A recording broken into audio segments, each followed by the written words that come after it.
Movie की शुरुआत में हम एक समुंदर का नज़ारा देखते हैं। वहाँ पर एक लड़की गाना गा रही होती है और एक डूबी हुई शिप में एक शार्क आ जाती है। पर शार्क के ऊपर एक ऑक्टोपस आ जाता है, जिसकी वजह से शार्क वहाँ से भाग जाती है।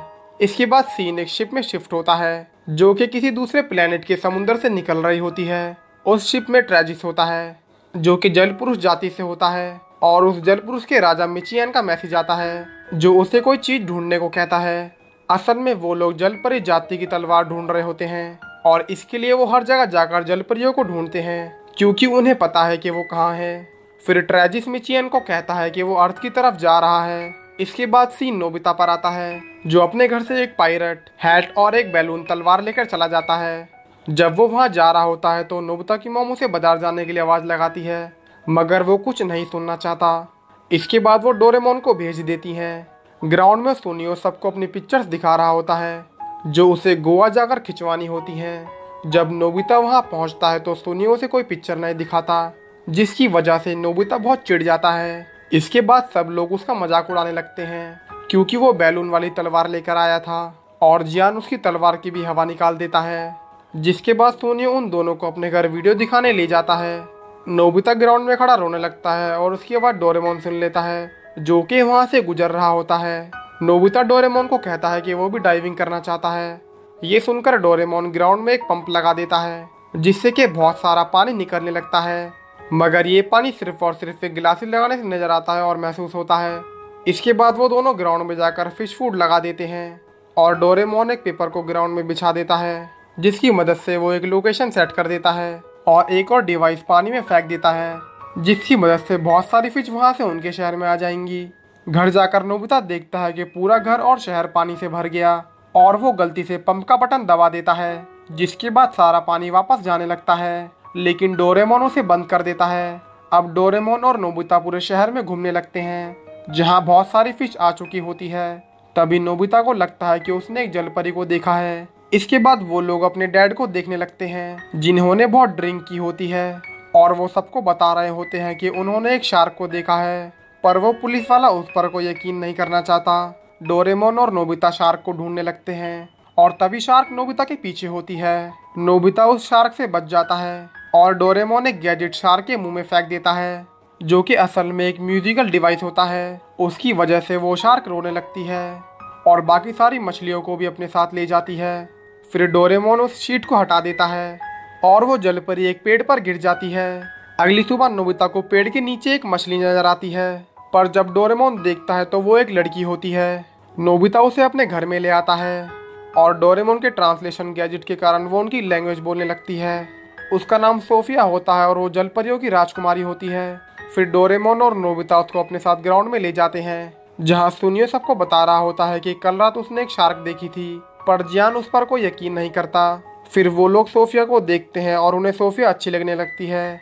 इसके बाद वो लोग सोफिया को शहर घुमाने ले जाते हैं और बाद में हवा में उड़ने लग जाते हैं। सोफिया बहुत ऊपर तक उड़ने लगती है और फिर सूरज की रोशनी के कारण बेहोश हो जाती है। डोरेमोन उसको अपने एनीवेयर डोर की मदद से शिजुका के घर ले जाता है। वहां जाकर शिजुका सोफिया को बाथटब में नहाने के लिए भेज देती है और खुद उसके कपड़े धो देती है। तभी डोरेमोन और बाकी सबके पास डोरामी आती है जो कि उन्हें जलपरी के बारे में बताती है। 5000 साल पहले जलपरियों का राजा धरती पर आया था जिसकी जंग कुछ बुरे जल पुरुष से हो गई और वो लोग हार गए। सुनियो कहता है कि लोगों को डॉल्फिन भी जलपरी जैसी लगती है और इन कहानियों पर यकीन नहीं करना चाहिए। तभी उनको शिजुका की आवाज़ सुनाई देती है और जब वो लोग वहाँ जाते हैं तो देखते हैं कि शिजुका अब जलपरी में बदल चुकी होती है क्योंकि उसने सोफिया के कपड़ों पर लगे एक बक्कल पर हाथ लगाया था। फिर सोफिया बाहर आती है और उन लोगों को बताती है कि वो एक जलपरी है। फिर वो अपनी कहानी बताती है कि वो लोग कई हजार साल पहले एक्वा स्टार नाम के प्लेनेट पर रहते थे, पर वहाँ पर जल पुरुष अपनी ताकत बढ़ाते गए और इसके बाद उन्होंने सारा पानी गंदा कर दिया और बाकी लोगों से भी युद्ध किया। इस कारण सोफिया के पूर्वज धरती पर आकर बस गए। फिर वो लोग एक्वा स्टार को देखने साउथ पोल में जाते हैं, पर क्योंकि वहाँ बहुत सारे स्टार्स थे इस वजह से उन्हें कुछ भी पता नहीं चलता कि वो कौन सा स्टार है और कौन सा नहीं। फिर सोफिया उन लोगों को अपने महल के बारे में बताती है जो कि पानी के अंदर होता है, तो सब लोग उसे देखने की जिद करते हैं। इसके बाद डोरेमोन एक गैजेट से सोफिया के कपड़े कॉपी कर देता है और सब लोग वो कपड़े पहन लेते हैं। फिर वो उन पर अडेप्टेशन लाइट डाल देता है जिससे कि वो लोग 24 घंटे तक पानी में सांस ले पाएंगे। फिर वो सब पानी में चले जाते हैं और मजे करते हैं, पर नोबिता को वहाँ भी तैरना नहीं आ रहा होता है। इसके बाद डोरेमोन एक रोप से एक सर्कल बना देता है, जिस वजह से उसके अंदर पानी नहीं आता, और वो सब उसके अंदर एक घर सेट कर लेते हैं। उसके अंदर सोफिया उन लोगों को जलपरी की तलवार के बारे में बताती है, जो कि उनके राजा की थी, और कोई नहीं जानता कि वो तलवार कहाँ है। इस बात पर सब लोग डोरेमोन से जिद करते हैं, और डोरेमोन उन लोगों को वो तलवार ढूंढ कर देने के लिए मान जाता है, और एक पेपर को एक फायरप्लेस के आगे करता है, जिससे कि उस पेपर पर कुछ लिख जाता है। उस पेपर पर एक पहेली लिखी होती है कि जब भी राज परिवार का कोई भी सदस्य प्रे करेगा तो उसके सामने वो तलवार आ जाएगी। फिर सोफिया अकेली उस कॉटेज के बाहर बैठी होती है, जब उसके पास शिजुका आती है और उससे उसके ताज के बारे में पूछती है, जो कि बहुत खूबसूरत होता है। उस ताज में भी कुछ लिखा हुआ था, लेकिन वो लैंग्वेज सोफिया को नहीं आती।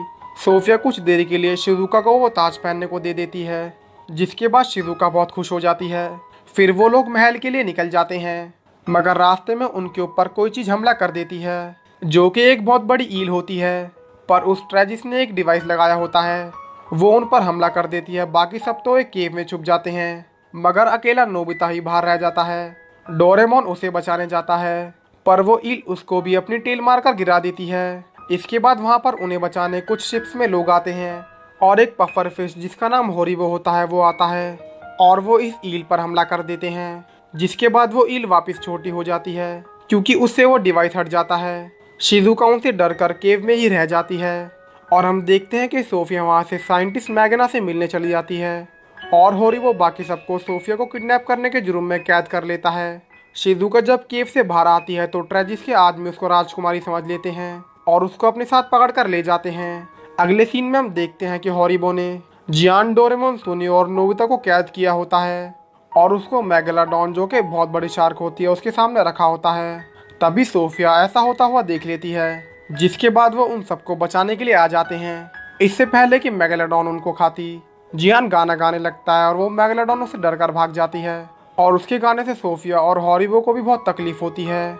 सोफिया होरिबो को कहती है कि वो सबको छोड़ दे, और होरिबो सबको छोड़ देता है। इसके बाद वो सब देखते हैं कि शिजुका कहीं भी नहीं है, और फिर जियान और सुनियो होरिबो के साथ शिजुका को ढूंढने चले जाते हैं, और सोफिया रानी माँ के पास चली जाती है, जो कि उसकी दादी होती है।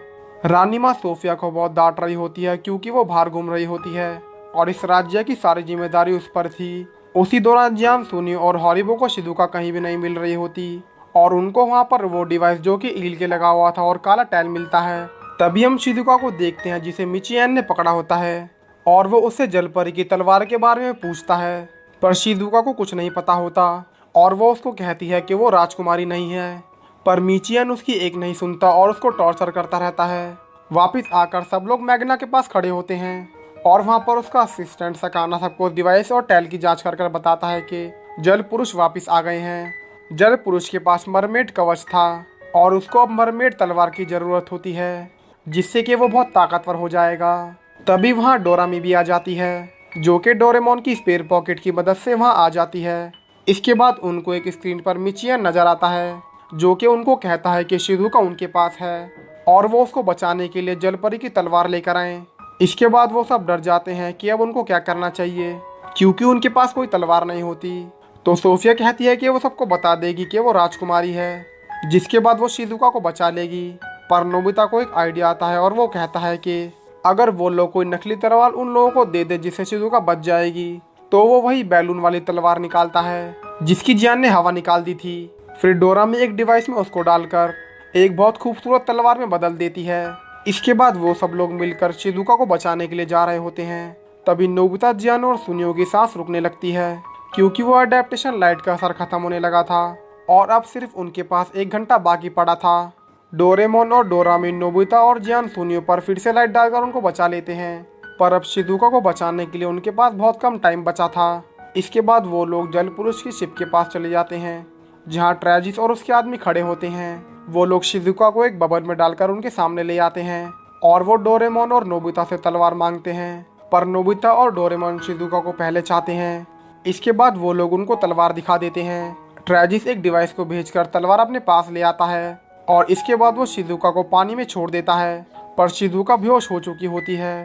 3 सेकंड रहते ही डोरेमोन शिजुका पर एडेप्टेशन लाइट डाल देता है, जिसके बाद शिजुका की जान बच जाती है। पर ट्रेजिस बाकी सबको नोबिता और डोरेमोन पर हमला करने को कहता है, जिसके बाद वो उन पर हमला कर देता है। नोबिता से डर के मारे तैरा भी नहीं जा रहा होता है और डोरेमोन और डोरामी भी उनके सामने नाकाम रह जाते हैं। तभी वहाँ मीचियन की खुद की शिप आ जाती है और वो ट्रेजिस उसके सामने चला जाता है और डोरेमोन और बाकी सब भी वापस महल में चले जाते हैं। इसके बाद मीचियन उनको बताता है कि जलपरी की तलवार में वो हीरा लगा होना चाहिए जो कि राजकुमारी के ताज में लगा हुआ था। यही स्टोरी मैग्ना भी सबको बता रहा होता है, जिसमें वो उनको कहता है कि जलपरी को बचाने के लिए एक योद्धा आएगा जिसके पास राजकुमारी का ताज, वो कवच और जलपरी की तलवार होगी। इसके बाद मीचियन जलपरी के महल पर हमला कर देता है और इसी वजह से सारा पानी गंदा हो जाता है और हर तरफ तबाही फैल जाती है। अब रानी माँ सोफिया को कहती है कि उसको ही सबको बचाना होगा क्योंकि सबकी हिफाजत अब उनके हाथों में है और फिर रानी माँ जंग का ऐलान कर देती है। इसके बाद सब जंग के लिए चले जाते हैं और लड़ने लगते हैं। फिर सब लोग बहुत बुरी तरह से हारते हैं। इसके बाद सोफिया गॉड से प्रे करती है कि अब उनको ही उनकी रक्षा करनी होगी और अब वो ही उनको बचा सकते हैं। तभी सोफिया का ताज चमकने लगता है और हम देखते हैं कि जलपरी की तलवार सबके सामने आ गई और वो आकर सीधी सोफिया के सामने गिरती है, मगर उसके उठाने से पहले ही वो तलवार मीचियन उठा लेता है और उसकी एक बार तलवार पानी में मारने के कारण ही एक बहुत बड़ा तूफान उन सब की तरफ आने लगता है, जिससे बचकर डोरेमोन उस जगह पहुंच जाता है जहाँ उसने वो रोप लगाई होती है। इसके बाद वो बाकी सबको भी जो कि तूफान में फंसे होते हैं उनको बचा लेता है। दूसरी तरफ सोफिया भी नाउम्मीद हो चुकी होती है और उसे लगता है कि अब कुछ भी नहीं हो सकता, पर नोबिता उसे कहता है कि वो आखिरी सांस तक लड़ेंगे। जिसके बाद डोरेमोन नोबिता और सोफिया को भी अपने पास ले आता है और वो लोग मिचियन को हराने का प्लान करते हैं। सबसे पहले डोरेमोन पानी में एक डिवाइस फेंकता है जिससे मिचियन को ये लगे ही ना कि वो पानी के अंदर नहीं है।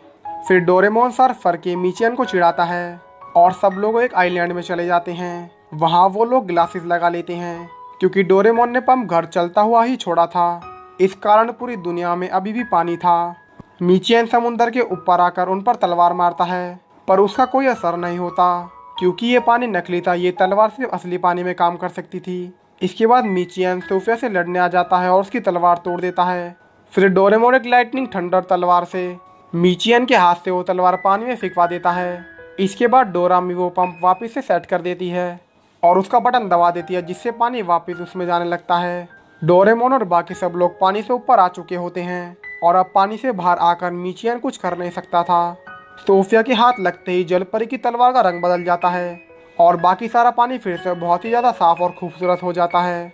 अगले सीन में हम रानी माँ को देखते हैं जो ट्रेजिस को कहती है कि उन्होंने मिचियन को पकड़ लिया है और हम एक सीन में देखते हैं कि उन्होंने सबको कैद किया होता है।